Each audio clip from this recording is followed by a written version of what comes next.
Mga kababayan, alam nyo ba na may supermajority na raw sa Senado? Ha? Ang sumusuporta kay Senate President Cheese Escudero, mahigit 13 senador, sabi ni Senate President Pro Tempore Jinggoy Estrada.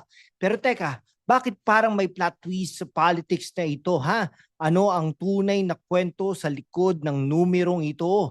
Kamusta mga katropa sa Pilipinas, sa US, Canada, Saudi, Japan, at saan man kayo naroon sa mundo? Ako si #WalkWithLan at ito ang Pinoy Politika sa mata ng kabataan, ang inyong daily hourly dose ng hard-hitting, fact-based at medyo sarcastic na komentary sa Philippine politics. Ngayon, pag-uusapan natin ang hot topic sa Senado, ang laban ni Cheese Escudero para manatili bilang Senate President sa 20th Congress. Pero hindi lang yan, ha. Susuriin natin kung paano ito konektado sa mas malaking issue sa gobyerno, kasama ang konting shade of, at humor, ha, para hindi kayo mabore. O kung gusto nyong malaman ang buong chika sa likod ng balita, i-hit ang subscribe button. Ngayon, layunin natin ang 100,000 subscribers bago matapos ang taon. Para sa mga kababayan natin sa Quezon City, Davao, Dubai, Toronto at saan man kayo naroon, i-like, i-comment, i-share at kung feeling generous kayo, magpadala ng super thanks para i-support ang content natin. Kaya simulan na natin. Noong July 7, 2025, kinumpirma ni Senador Jinggoy Estrada na mahigit 13 senador ang sumusuporta kay Cheese Escudero para manatili bilang Senate President. Pero teka, hindi ba't may bulong-bulungan dati na may tangkang pagpapatalsik kay Escudero? At bakit biglang may supermajority na sumusuporta sa kanya? Ano ang nangyayari sa likod ng mga closed-door meeting sa Senado? Ngayon, susuriin natin ang mga detalye, ang mga players sa larong ito at kung paano ito nakakaapekto sa mga kababayan natin, lalo na sa mga OFW na umaasa sa matinong pamumuno ng gobyerno. At para sa mga kabataan at OFW natin sa Hong Kong, Singapore, Riyadh at London, itong episode na ito ay para sa inyo. Kung gusto nyong malaman kung paano ang politics sa Pinas ay nakakaapekto sa inyong buhay, keep watching at huwag kalimutang i-subscribe na at i-on ang notification bell. Kung iniisip nyo na ang politiko sa Senado ay parang teleserye, tama kayo. Noong May 2024, si Cheese Escudero ang naluklok bilang Senate President matapos mag-resign ni Juan Miguel Mig Zubiri. Pero hindi ito basta-basta smooth transition. May mga bulong-bulungan ng coup na kinasasangkutan ng halos 15 senador. Si Zubiri mismo sa kanyang emosyonal na talumpati, sinabing heartbroken siya at nadali siya dahil hindi niya sinunod ang ilang instructions. Ano kaya yung mga instruction na yon, Intriga alert. Okay, fast forward to July 2025, no? Si Jinggoy Estrada naman ang nagkumpirma na may super majority na raw. Mahigit 13 senador ang sumusuporta kay Escudero. Pero teka, bakit parang scripted na drama, Sabi ni Senador Alan Peter Cayetano, kung ngayon ang botohan, panalo na raw si Escudero. Pero may katunggali siyang matunog, si Senador Vicente Tito Soto, na sinusuportahan naman ni Zubiri. Ano ang tunay na laban dito? Power play ba to o tunay na suporta para sa liderato ni Escudero? Kung titignan natin, parang Survivor, Senado edition ang nangyayari. Si Escudero ang charmer ng Senado, may 13 boto na raw, pero sino kaya mga tribal council members na bumoto sa kanya at bakit biglang may resolusyon na umiikot para suportahan siya? Parang petisyon sa barangay lang. Pero mas magarbo. At si Tito Soto naman, ang veteranong direktor ng political drama, handa na rin daw tumakbo. Pero sabi niya, hindi siya nangangampanya, parang kandidato sa prom na ay hindi ko naman talaga gusto, pero kung pipiliin niyo ako, sige na nga.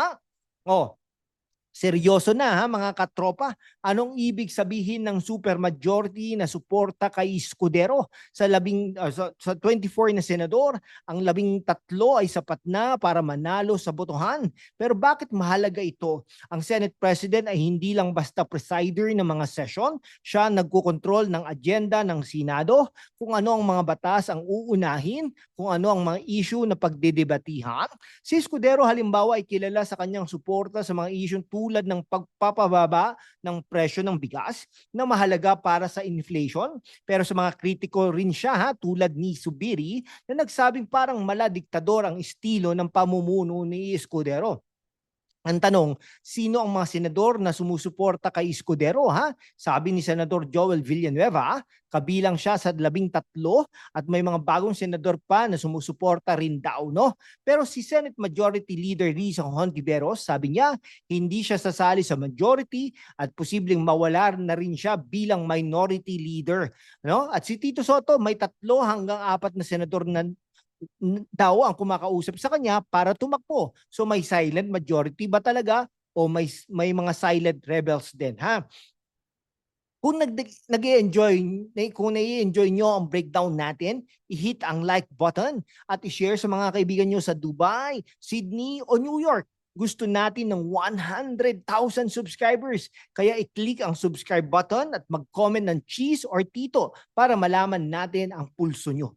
O bakit maraming senador ang sumusuporta kay Escudero? Una, kilala si Escudero bilang smooth operator. Siya ang tipo ng marunong makipag-usap, magbigay ng kompromiso at magpapanatili ng kaayusan sa Senado. Sabi ni Senador Erwin Tulfo, kasama rin siya at ang kapatid niyang si Raffy Tulfo sa majority bloc na pro-Escudero. Bukod dito si Escudero ay may track record na sa pagsuporta sa mga batas na mahalaga sa ekonomiya tulad ng pagpapababa ng taripa sa bigas para makontrol ang inflation. Para sa mga OFW natin sa Qatar, UAE at Canada, ito ay mahalaga din dahil ang presyo ng pagkain sa Pinas ay makakaapekto rin sa remittances na ipapadala ninyo sa Pilipinas. Bukod pa rito, si Escudero ay may star power kasamang asawang si Hart Evangelista na nanumpa bilang presidente ng Senate Spouses. May karisma siyang dala ng posisyon. Pero teka, hindi ba't ang charm ay hindi sapat para maging magaling na leader? Sa kabilang banda, may mga senador tulad ni Mig Subiri na hindi natutuwa kay Escudero. Sabi ni Subiri, mas gusto niya ang estilo ni Tito Soto na kilala sa consensus building at hindi mala diktador. Ano kaya ang ibig sabihin nito? May mga senador ba na feeling nila ay masyadong micromanage ni Escudero Bukod dito, noong September 2024, kinumpirma ni Jinggoy Estrada na may tangkang pagpapatalsik kay Escudero kahit itinanggi niyang siya ang papalit. Si Tito Soto ang challenger ay may malakas na suporta mula sa mga tulad ni Subiri. Kilala si Soto sa kanyang kalmado pero matatag na pamumuno nung siya pa ang Senate President. Para sa mga kabataan, si Soto ay parang lolo na may kwento pero may street cred sa politika. Ang tanong, kaya ba niyang talunin ang supermajority ni Escudero? O kung titignan natin ang dalawang panig, malinaw na may power dynamic sa loob ng Senado. Si Escudero ay may bilang, pero ang bilang ba ay sapat para sabihing matatag ang kanyang pamumuno? Kung totoo ang supermajority, bakit kailangan maglabas ng resolusyon para patunayang suportado siya? Sa kabilang banda, si Soto ay may legacy, pero kailangan niya ng mas maraming senador para talunin si Escudero. Ang botohan sa July 28, 2025 ang magpapasya.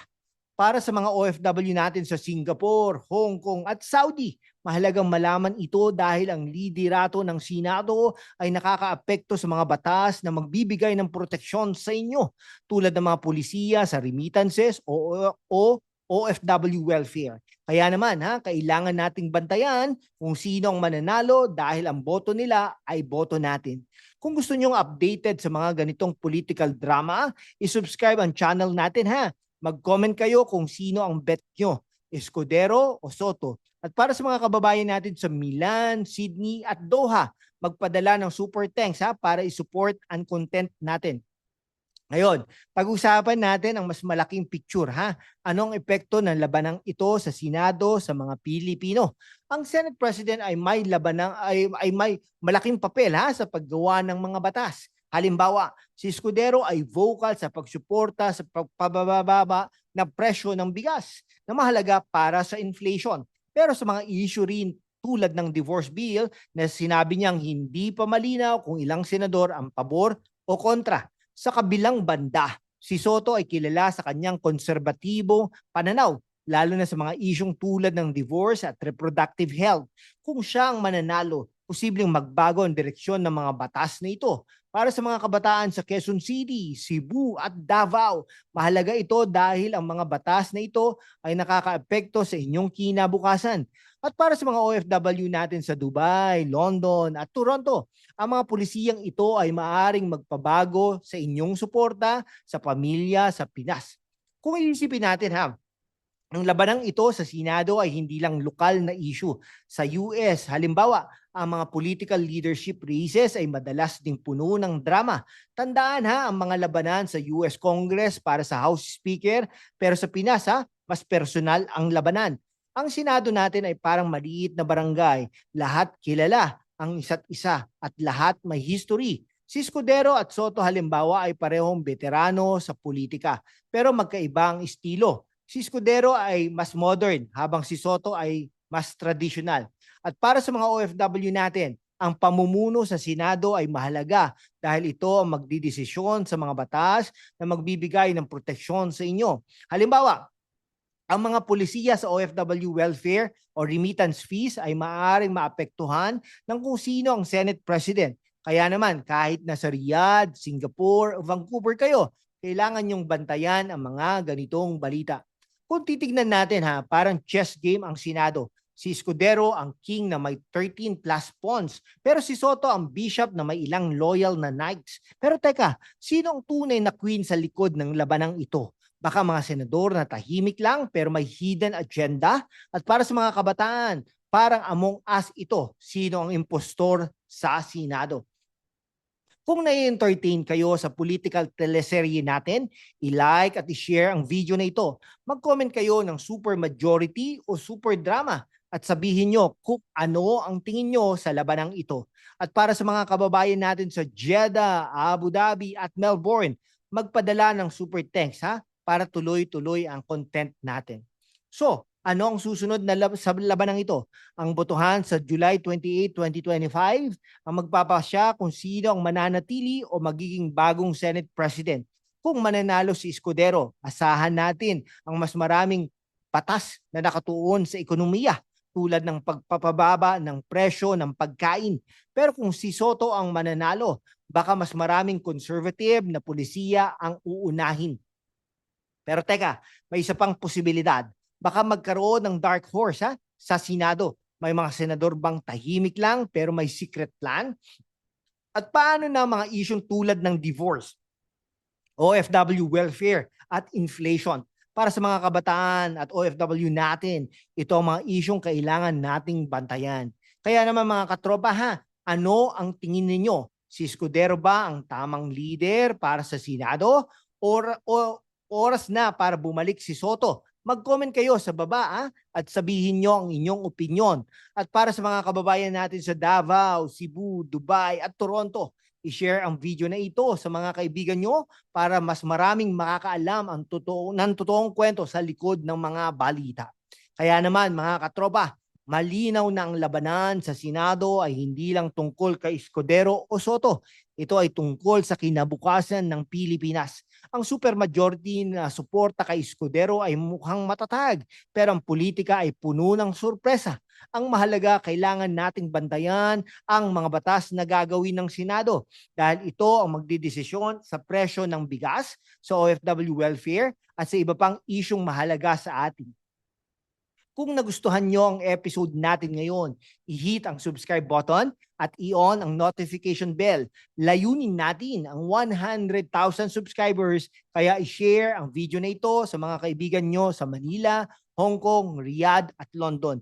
Mag-comment kayo ng Team Cheese o Team Tito at sabihin nyo kung bakit, at para sa mga kababayan natin sa Dubai, Singapore at Canada, magpadala rin ng super thanks para isupport ang channel natin. Salamat sa panonood at hanggang sa susunod na episode ng Pinoy Politika sa Mata ng Kabataan.